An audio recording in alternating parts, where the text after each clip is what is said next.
Danas kuham u bistrovu Yacht Clubu i u Trattoriji povodom dana žena, što mi je posebno drago, ali dva menija, jedan gore, jedan dole, nije baš jednostavno i nadam se da će sve biti okej.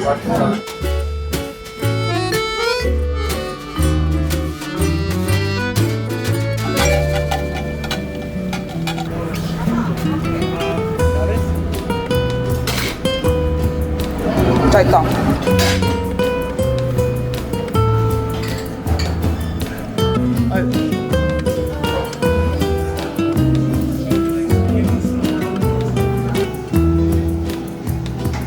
Tu je ekipa napravila savršene raviole, jako sam sretna, tako da sad se nadam da će i gosti biti zadovoljni.